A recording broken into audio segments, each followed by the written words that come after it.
Well, it's a joy to be here. I did help your justice team earlier this year set some goals and make a plan, and so now I get to inspire you with the call to do this work from our religious ancestors. Our reading comes today from Dr. Martin Luther King Jr.'s essay, The Role of the Church in Facing the Nation's Chief Moral Development, from 1957. Our ultimate end must be reconciliation. The end must be redemption, and the end must be the creation of the beloved community. We have before us this glorious opportunity to inject a new dimension of love into the veins of our civilization. The type of love that I stress here is not eros, or a sort of aesthetic or romantic love. Not philia, a sort of reciprocal love between personal friends, but it is agape, which is an understanding of goodwill for all men. It is an overwhelming love which seeks nothing in return.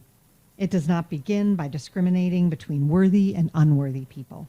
It begins by loving others for their sakes and makes no distinction between a friend and an enemy. It is directed toward both. In this type of spirit and this type of love can transform opposers into friends. It is the love seeking to preserve and create community. It is the love of God working in the lives of men. This is the love that may well be the salvation of our civilization.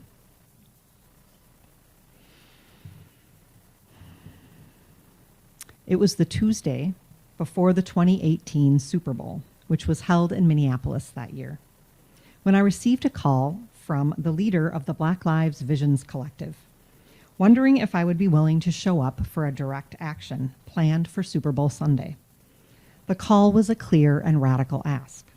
Would we white folks be willing to risk arrest by literally using our bodies, and in my case, ministerial authority, as shields, by shutting down the light rail line into Minneapolis, and by doing so, creating a safer environment for the message of the Black Visions Collective to be centered and heard?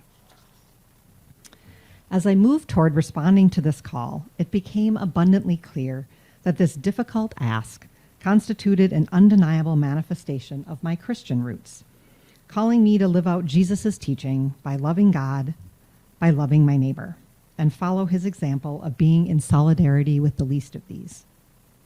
Further, this difficult ask also constituted a clear manifestation of my Unitarian Universalist faith, embraced as an adult, which, as you so well know, proclaims that we all spring from a common source, share a common destiny, and participate in the promise of salvation for all.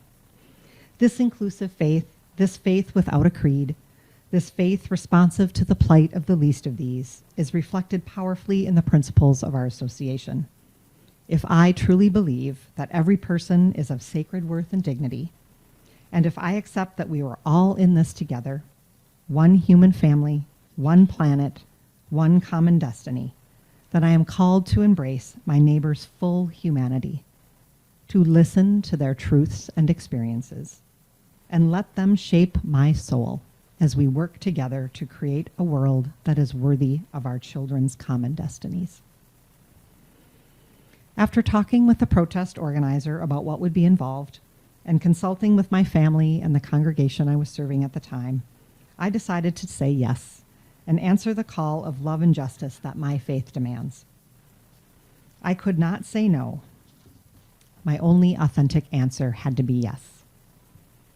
I fully and I hope humbly acknowledge that being with this collective during the 3 days of training that it took to prepare for the action changed me. I now know it is possible to build the world we say we want to build.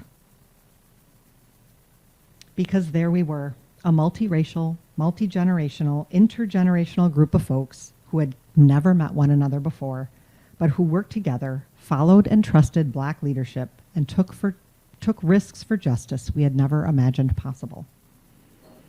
Standing in the freezing cold on Super Bowl Sunday, I was moved to tears by the powerful message delivered by the members of the Black Lives Visions Collective. They demanded that we divest from policing big events for the privileged few and instead invest in communities of color and trans folks who are in vastly more need than the group of people sitting in a stadium.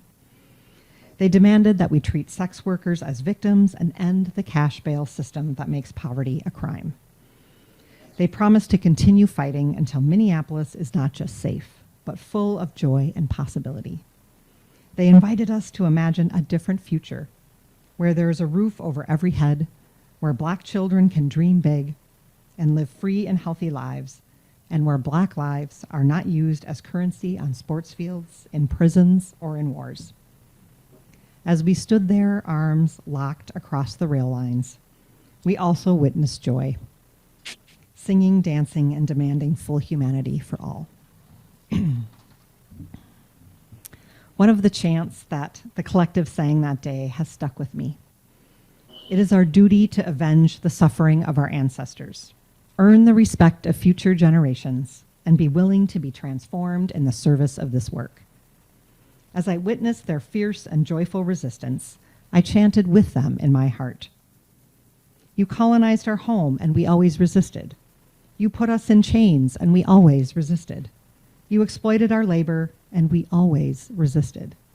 You took Philando, Marcus, and Jamar from us, and we always resisted. Following this powerful experience of collaborative direct action, as a Unitarian Universalist, I was left thinking about these questions. How might we honor the courage of our ancestors and be worthy inheritors of this faith? How might we also boldly pass our faith to a new generation? Since I am a theologian at heart today, I want to focus specifically on the theological heritage of our faith that may offer fruitful and life-giving resources for responding to these daunting questions. Now, by theology, I mean something beyond meditating on our smallness in the scheme of things, and more encompassing than the classical definition of theology, meaning simply God talk. Specifically, as a Unitarian Universalist theologian, in my view, theology constitutes critical and creative reflection on the basic principles of Unitarian Universalism. Principles that are not dogmas and doctrines, but rather diverse teaching paths, traditions, as well as multiple sources on which they draw. As you know, these teachings vary widely. Some are theistic, some are humanistic, some non-theistic, and even atheistic. Ultimately, though, theology helps us ask questions about what is true and untrue, what is right or wrong, what is beautiful or ugly, what is life-giving or death-dealing. Furthermore, rooted in the liberal theological tradition, our Unitarian Universalist theology should help us articulate a sense of meaning and ethical orientation, helping us envision the world we long to bring into being. Thus, our justice work in particular should be grounded in our theology, spiritual practice, and ritual. So what does our Unitarian heritage have to say about racial justice? A critical question for those of us engaged in religious theological reflection becomes, how does our theological heritage inform our racial justice work? Early Unitarians, in the name of Scripture and reason, rejected the Trinity in favor of the unity or oneness of God, a unity that offers profound connection to divinity. The Reverend William Ellery Channing believed that every person carries a seed of goodness, a divine spark. In his Likeness to God sermon, preached in 1828, he says, "The idea of God sublime is the idea of our own spiritual nature, purified and enlarged to infinity. In ourselves are elements of divinity. God, then, does not sustain a figurative resemblance to man. It is the resemblance of a parent to a child, the likeness of a kindred nature." So in this passage, Channing affirms that all of us are worthy because we belong to something greater than ourselves that connects us one to another. You can choose to call this God, Buddha nature, the interconnected web, or simply love. Martin Luther King Jr. drew on this inherent understanding of the worth and dignity of all and called this the network of mutuality, tied together with one single destiny. This theological truth contends that at the heart of our very lives abides a transforming love. It is inherent in you and me. This love demands to be made manifest here on earth, and it links us together in an inextricable network of beauty, pain, and hope. In my own theologizing, I name God as the interdependent web of existence, which calls me to love my neighbor as myself. I even have this written on my stole. Love God and neighbor. And for me, God, again, is the interdependent web. Bernard Loomer, a Unitarian theologian writing in the late 1970s, describes beautifully how love works in this interconnected web of life. We love because we are interdependent, because we enter into each other's lives. Love does not create our essential interrelatedness. Love is an acknowledgement of it. We love because we are bound to each other, because we live and are fulfilled in, with, and through each other. We love because a failure to love is a denial of ourselves, the other, and our relatedness. It results in a diminution of all of us, including God. I take deeply to heart Loomer's affirmation that love is not something that creates interconnectedness. Love is our acknowledgement of it. Love is the acknowledgement of the oneness we share with our neighbor and the earth. Love is a commitment to expand the depth of our souls, to include everything and everyone.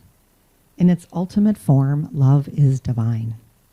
The commitment to open ourselves to all that is present in our world, in our lives, as well as all that is past and all that is possible. Participating in the Super Bowl protest, opening myself up to the grief and anguish, and yes, joy, of my Black brothers and sisters was painful, but to turn away from loving my neighbor would have meant, would have meant denying their lived experience as well as our interrelatedness. So what does universalism have to say about racial justice? Both our Unitarian and Universalist ancestors recognized that whatever we do or do not believe about God, love makes a profound claim on our lives. American Universalism, like its spiritual sister, American Unitarianism, began as a radical and optimistic Christian heresy in response to the grim doctrines of 18th century Calvinistic Puritanism. In direct contradiction to Puritanism's gloomy gospel of retribution, the early Universalists boldly proclaimed that the essential qualities of God are not wrath, disgust, and judgment, but goodness, mercy, and love. Our Universalist ancestors believed in this simple yet radical idea that God's love was so big and all-encompassing that no one would be left out. No one would be consigned to eternal damnation. In place of Calvinism's doctrine of predestination, Universalists held to the radical idea that all human beings share a common destiny, that the division between the saved and the unsaved is non-existent. Therefore, the greatest commandment is to love God with all one's heart, mind, and soul, and love one's neighbor as oneself. Universalist minister and suffragette Olympia Brown preached that, quote, the people of all the nations are children of God and must all share in the wealth of the world.